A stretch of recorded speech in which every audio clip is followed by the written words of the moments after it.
Tuhan. Terima kasih Abang Enang. Terima kasih juga kepada para pelayan, tim Praise Worship Zaitun Ministry Laut Tawar yang sudah berlelah hari ini mengatur semuanya. Puji-pujian kepada Tuhan. Amin. Mari tetap semangat dan sukacita, kuat di dalam Tuhan. Paulus berkata dalam Efesus 6 ayat 10, akhirnya hendaklah kamu kuat di dalam Tuhan, di dalam kekuatan kuasanya. Haleluya. Haleluya. Kita buka Roma pasal 8.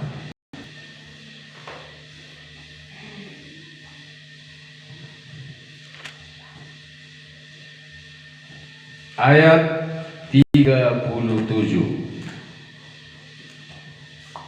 Mari kita baca dengan kuat sebagai orang yang melebihi pemenang. Haleluya. Semua lebih dari pemenang. Amin. 1, 2, 3.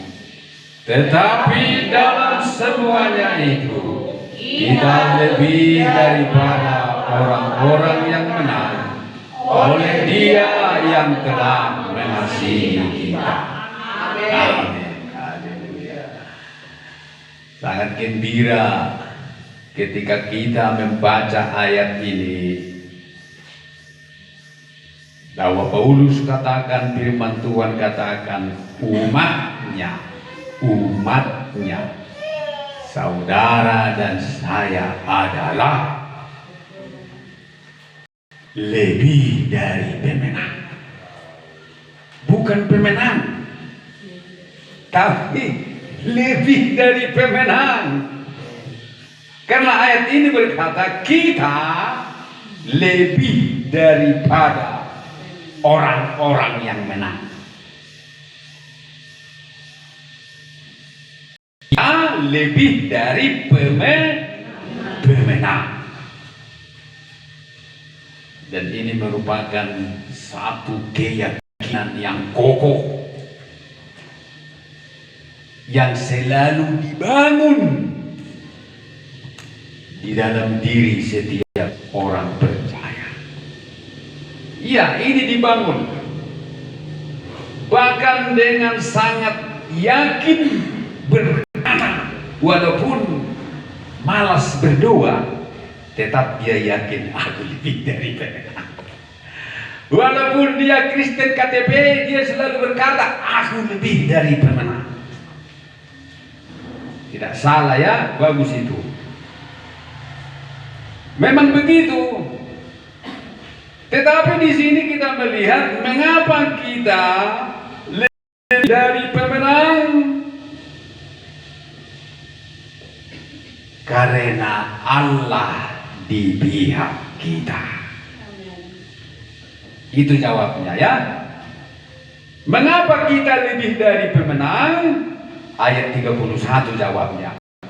Ayat 31 berkata, sebab itu apakah yang akan kita katakan tentang semuanya itu? Jika Allah di pihak kita, siapakah yang akan melawan kita? Haleluya. Jika Allah di pihak kita. Jadi karena Dia di pihak kita, maka kita menjadi orang-orang yang lebih dari pemenang. Ya. Lalu Yesus atau firman Tuhan mengajarkan kepada kita supaya kita menyadari Memang kita lebih dari pemenang. Dan dikatakan di sini kita menang, bahkan lebih daripada pemenang terhadap segala apapun persoalan. Kita dapat mengalahkan pencobaan. Kita dapat mengalahkan masalah-masalah apapun. Artinya bahwa kita tidak akan goyah ketika kita sepanjang hari pun disembelih. Nah, harus kita baca dulu ayat yang sebelumnya, ayat 35. Ayat 35 berkata begini: siapakah yang akan memisahkan kita dari kasih Kristus? Penindasan atau kesesakan atau penganiayaan atau kelaparan atau ketelanjangan atau bahaya atau pedang, seperti ada tertulis, oleh karena Tuhan kami ada dalam bahaya sepanjang hari. Kami telah dianggap sebagai domba-domba sembelihan, tetapi dalam semuanya itu kita lebih daripada orang-orang yang menang. Di dalam semuanya itu, yaitu ayat 35, 36, di sana ada beberapa tantangan, persoalan, pergumulan yang kita hadapi, yang harus kita kalahkan. Bahkan ngiri-ngiri tantangan itu. Coba, penindasan, kesesakan, penganiayaan, kelaparan, ketelanjangan, bahaya, bodoh. Mau tapare sa sada adong doon na taalami. Nah dong kan, isi mah tahu-tahu kita na mangulur. Apakah kita karena Kristus Yesus Tuhan kita pernah mengalami penindasan, penganiayaan, kelaparan? Apalagi kelaparan, belum yang mangan begitu tanwai kan? Sampai orang dokter mangan, Allah ni kurang bisi mangan. Dah dong kurang tak na mangudul. Tetapi orang-orang Kristen di Roma waktu itu berat sekali mereka dalam mempertahankan imannya. Setiap orang yang mengaku bahwa Yesus adalah Tuhan akan dipenggal kepalanya waktu itu di Roma.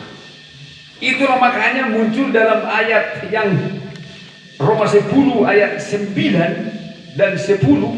Sebab jika kamu mengaku dengan mulutmu bahwa Yesus adalah Tuhan dan percaya dalam hatimu bahwa Allah telah membangkitkan dia dari antara orang mati, maka kamu akan diselamatkan. Itu di Roma. Karena berat hukuman bagi orang-orang yang mengaku Yesus Tuhan di Roma waktu itu. Sampai Petrus pun dipenggal kepalanya di Roma. Disalibkan dia terbalik di Roma. Paulus pun dipenggal kepalanya di Roma oleh Kaisar Nero, Biang Nero. Amin. Berat, jadi berat-berat semua persoalan-persoalan orang-orang Kristen di Roma waktu itu. Tetapi mereka bisa bertahan, bisa menang, bisa kuat. Dia berkata melalui Paulus, kita lebih daripada orang-orang yang menang. Haleluya.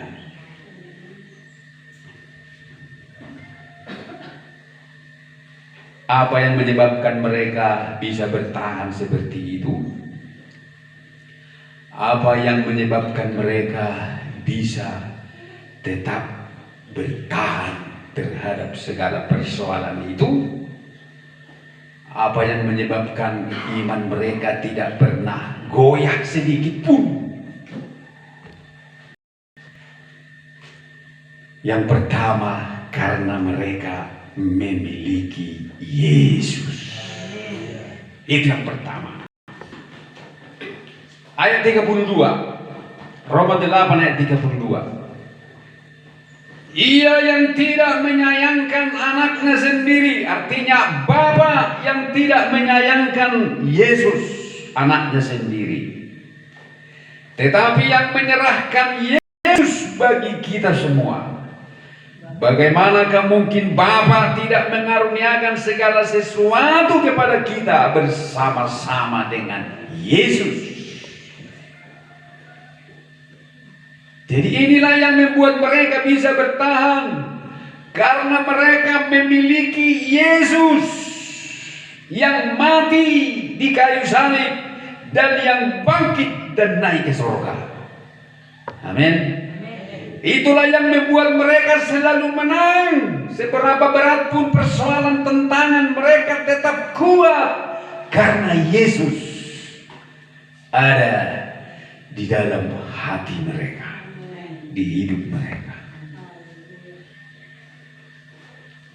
Mereka benar-benar makan dan minum dari tubuh dan darah Yesus. Ibu bapak tahu mengapa bangsa Israel waktu keluar dari Mesir mereka menjadi bangsa yang sangat istimewa. Mereka dikeluarkan dari Mesir ketika mereka menghadapi lautan merah, laut Teberau yang terbentang di hadapan mereka. Tidak ada lagi jalan keluar, di kiri kanan dan belakang tidak ada lagi jalan. Mereka hanya dapat menghadapi laut itu. Tetapi Tuhan Allah membuka laut itu, mengeringkan laut itu sehingga mereka bisa lari. Sementara orang-orang Mesir semua mereka mengalami penderitaan, di mana semua anak-anak sulung di Mesir, baik anak sulung manusia, anak sulung hewan, anak sulung daripada budak-budak, semua yang namanya anak sulung mati semua. Tetapi bangsa Israel tidak mengalami kematian. Apa yang menyebabkan mereka istimewa? Amangenang?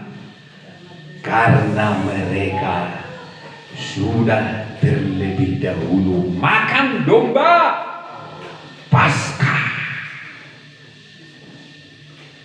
Karena kepada mereka diperintahkan oleh Tuhan untuk tangkap domba yang berumur setahun. Kurung dia selama 4 hari.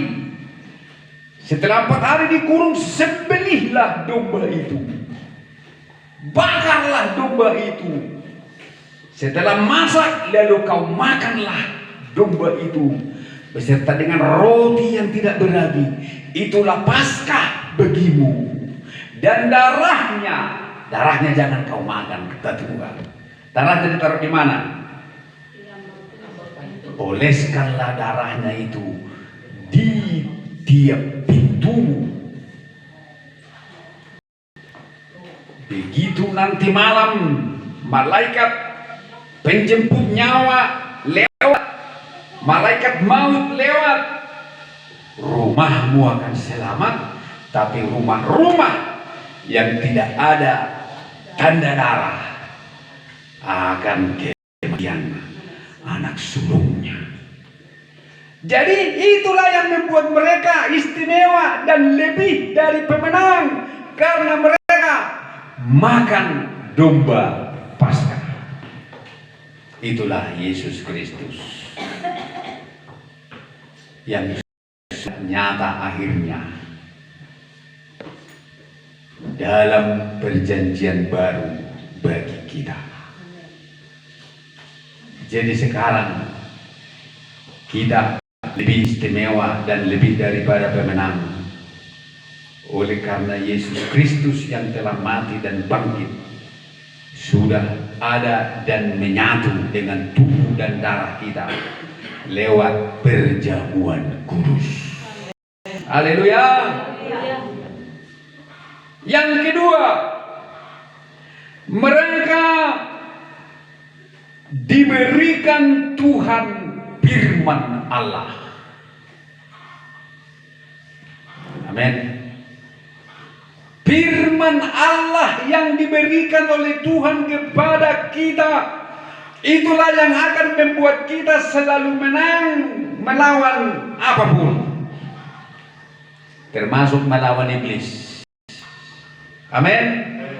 Firman Allah lah yang membuat kita menjadi lebih dari pemenang. Setelah kita menerima Yesus, lalu kita diberikan firman Allah dan rohnya. Firman dan roh itu selalu bersama-sama amangenan. Ingatlah kepada Yesus. Mengapa Yesus bisa mengalahkan iblis ketika dia dicobai selama 40 hari di padang gurun? Yesus tidak makan dan tidak minum. Di tengah-tengah kelaparan yang dialami sebagai manusia biasa, dia lapar dan haus.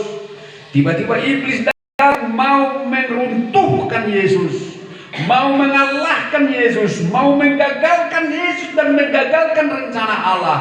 Iblis pun menyerang Yesus dengan berkata, jika engkau anak Allah, jadikanlah batu-batu ini menjadi roti.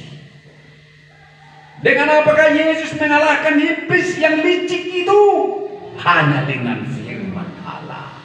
Yesus berkata, manusia hidup bukan dari roti saja, tetapi dari setiap firman yang keluar dari mulut Allah.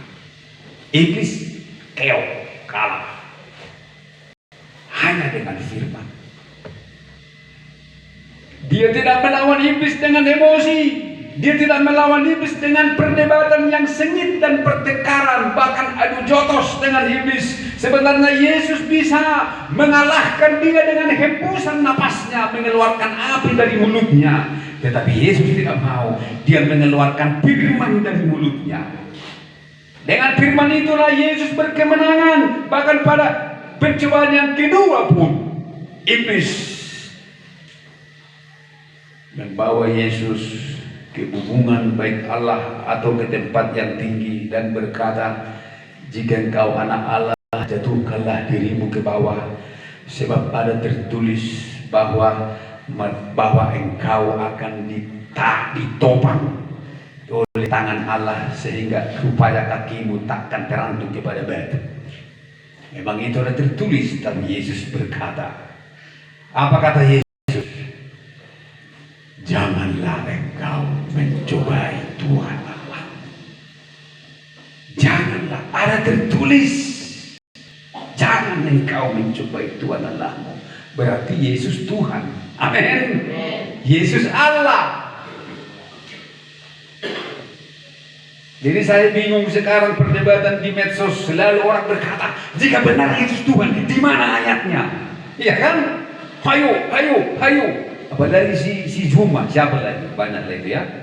Hayo, Kristen, hayo, Oten. Ayahnya mengatakan bahwa Yesus Tuhan. Dia nggak melihat yang tersirat dari perkataan Yesus. Dan Yesus berkata dalam Yohanes berapa itu? Yohanes 13 ayat 13 ya. Memang kamu menyebut aku guru dan Tuhan, dan perkataanmu itu benar. Jadi benar dia guru dan Tuhan.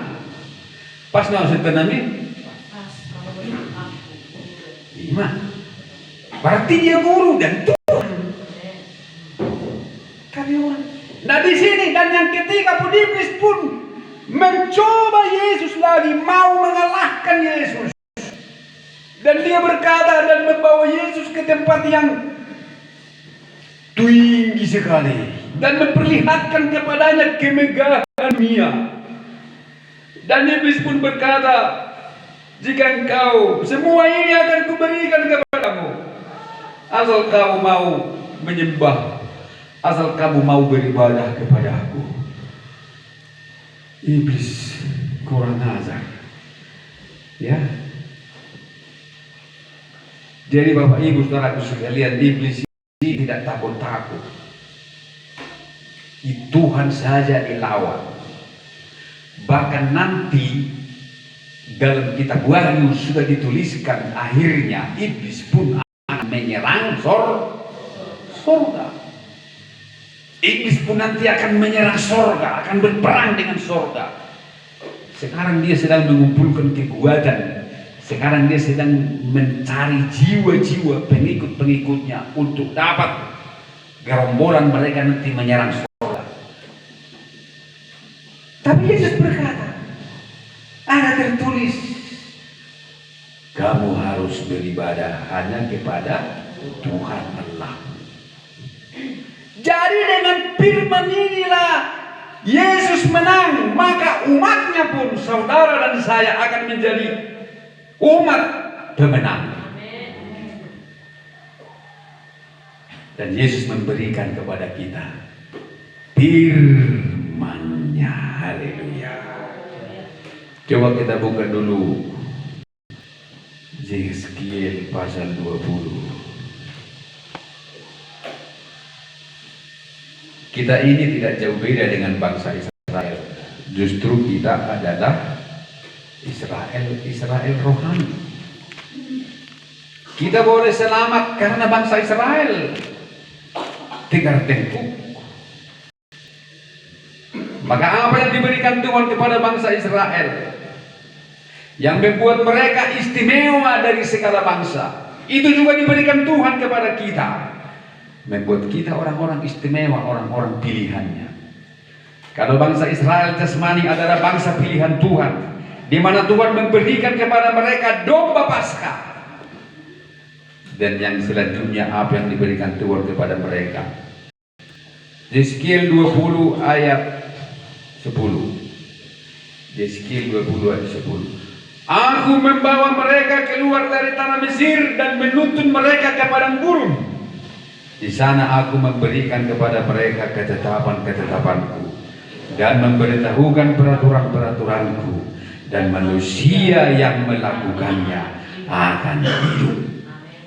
Apa yang diberikan oleh Tuhan? Firman. Setelah mereka diberikan domba Paskah Mesir, mereka diberikan makan jagal biru-biru. Itulah tubuh dan darah Yesus. Lalu mereka dibawa ke padang gurun. Dan padang gurun Yesus, Tuhan Allah memberikan kepada mereka firman, peraturan, dan ketetapan-ketetapan. Itulah firman. Dan siapa yang melakukan firman itu akan hidup. Siapa yang melakukan firman itu akan menang.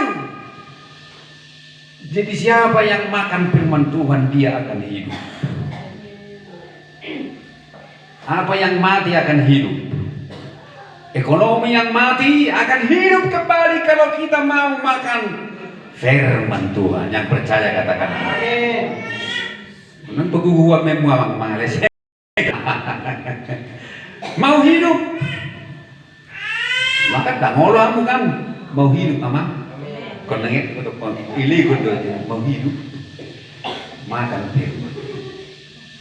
Yesus berkata manusia hidup bukan dari roti saja, tetapi manusia hidup dari firman Allah. Nah di sini Allah memberikan kepada umatnya, umat pilihannya yang diistimewakan bangsa Israel, yaitu yang kedua diberikan firman. Nah inilah yang digeser oleh iblis sekarang. Makanya di gereja-gereja firman Tuhan sudah mulai basi. Ya. Banyak gereja-gereja sekarang sudah firman Tuhan kolot dan basi. Yang keren itu adalah hanya pujian penyembahan. Tidak ada dikatakan oleh Tuhan bahwa apabila kamu manusia hidup bukan dari pujian penyembahan. Tidak, bukan. Iya kan? Manusia hidup dari firman. Bukan yang gak penting pujian itu penting sekali. Tetapi jangan mau digeser firman dari dia.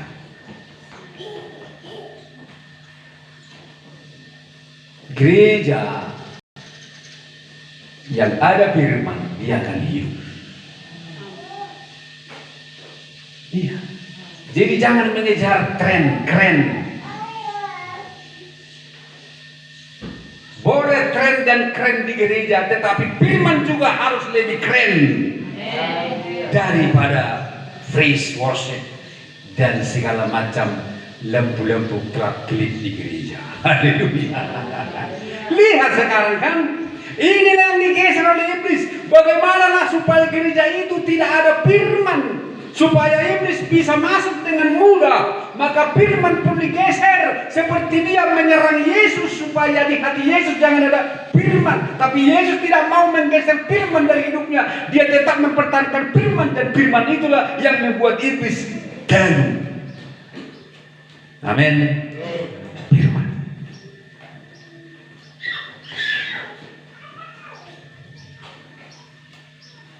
Dalam Wahyu 12 ayat 11 juga dikatakan begini. Dan mereka mengalahkan dia oleh darah anak domba dan oleh perkataan kesaksian mereka. Mengalahkan siapa maksudnya? Mengalahkan iblis. Di sini ada dua lengkap, langsung dijawab pertanyaan kita. Wahyu 12 ayat 11. Di mana untuk mengalahkan iblis adalah darah anak domba. Itulah Yesus Kristus yang mati dan bangkit. Dan juga dengan perkataan kesaksian orang-orang kudus, yaitu firman yang ada di mulutnya. Amin. Makanya perkatakanlah firman setiap hari. Belajarlah mengenang perkataan firman Tuhan setiap hari. Unang maila, pateng-teng, nagandangan maila. Biarpun keadaan kita berbeda dengan firman yang tertulis, tetap katakan firman Tuhan. Haleluya. Mungkin badan kita sakit, tetapi kalau firman Tuhan sudah berkata kamu telah sembuh, maka kita harus percaya dan katakan aku sudah sembuh oleh bilur-bilur Yesus. Itu katakan terus. Itulah kebenaran. Kebenaran harus mengalahkan kenyataan. Seperti saya terinspirasi dengan lagunya Gracia e Papiana. Siapa namanya? Gracia e Papiana. Iya, itu namanya ya. Walau ku tak dapat melihat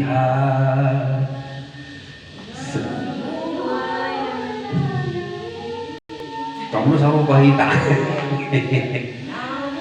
Iya, kan dia kan nggak bisa melihat kan, buta dia mengenang. Kalau orang mata naosong ini begigi memang, tapi dia pede, dia bernyanyi seperti itu, memuji dia terus. Walau ku tak dapat melihat kebenaran semua rencanamu Tuhan, namun hatiku tetap memandang wajahmu. Waduh, haleluya. Iya, secara rohani dia memandang wajah Yesus. Jadi walaupun banyak persoalan di hidup kita yang menutupi kita, tetapi kita harus dapat melihat pengharapan yang diucapkan oleh firman Allah. Firman.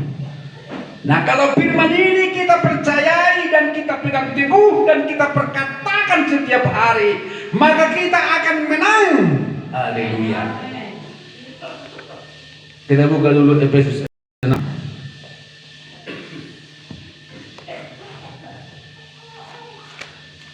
Efesus 6 ayat yang ke-10.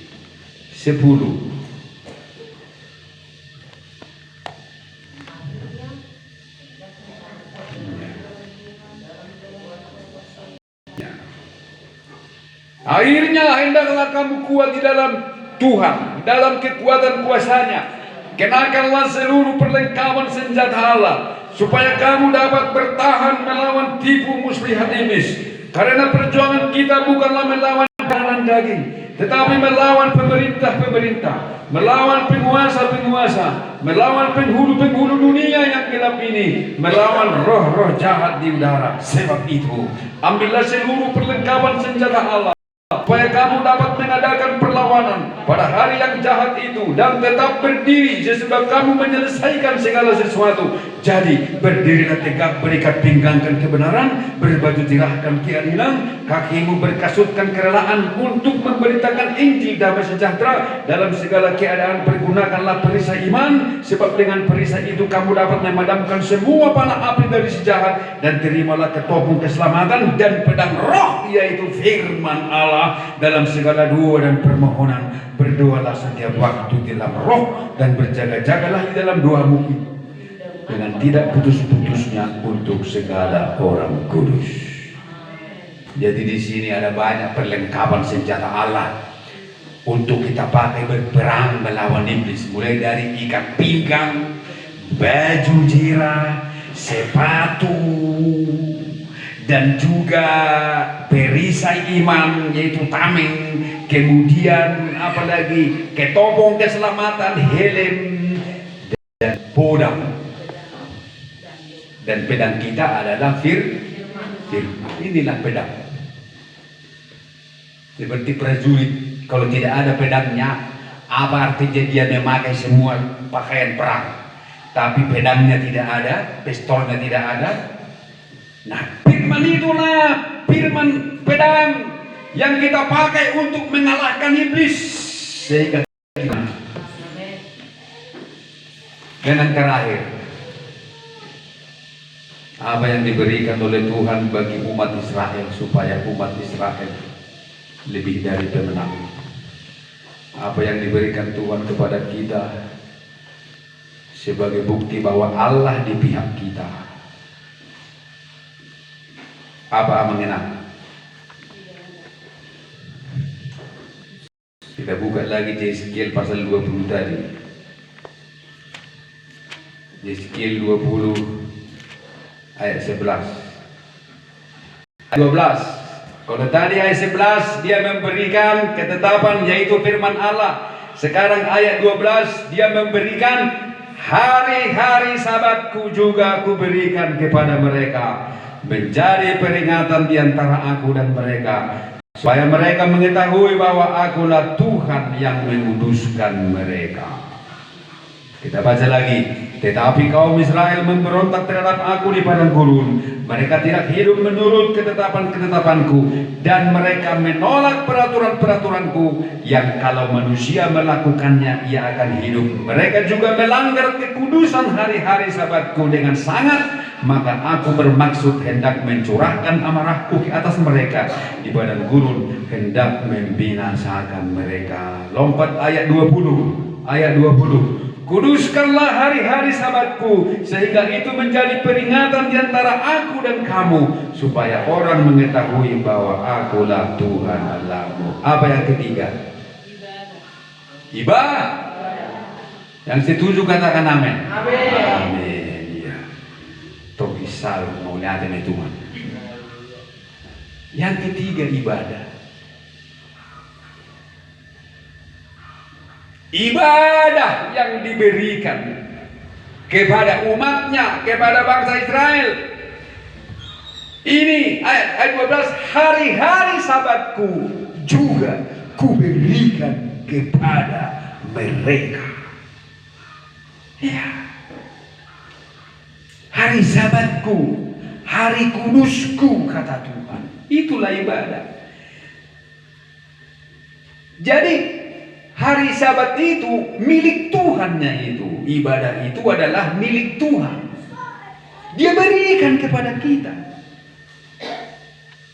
Tidak senangkah kita milik Allah yang paling bagus diberikan kepada kita? Maka apa yang terjadi kalau kita mau menerima itu dari Tuhan? Kita buka Yesaya 58. Yesaya 58 ini jawabnya. Ini jawabnya, Yesaya 58 ayat 13. Apabila engkau menginjak-injak hukum Sabat dan tidak melakukan urusanmu pada hari kudusku, apabila engkau menyebutkan hari Sabat hari kenikmatan dan hari kudus Tuhan hari yang mulia, apabila engkau menghormatinya dengan tidak menjalankan segala acaramu dan dengan tidak mengurus urusanmu atau berkata omong kosong, maka engkau akan bersenang-senang karena Tuhan, dan aku akan membuat engkau melintasi puncak bukit-bukit di bumi dengan kendaraan kemenangan. Ini namanya. Jadi Yesus itu sudah menyediakan kemenangan bagi kita.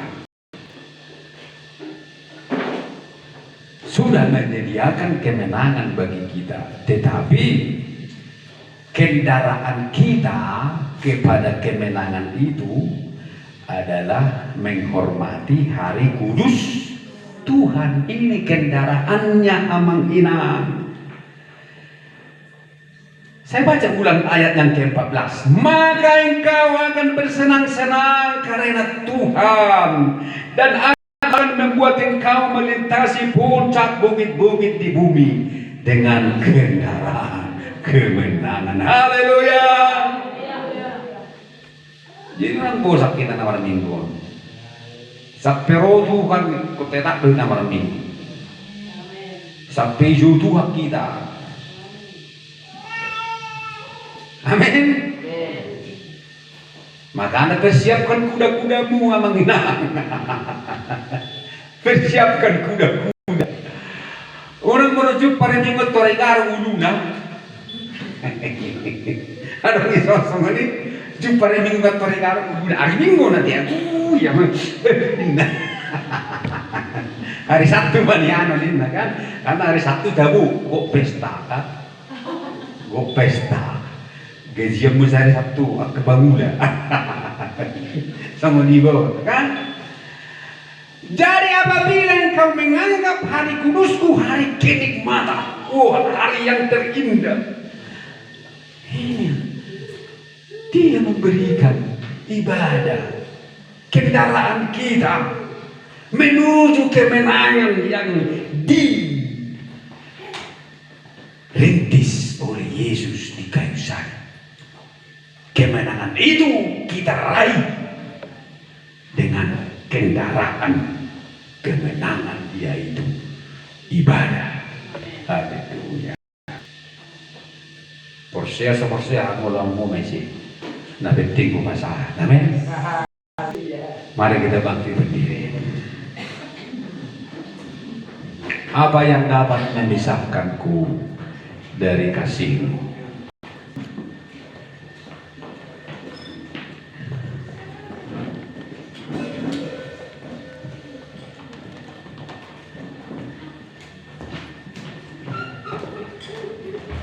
Terima kasih Tuhan.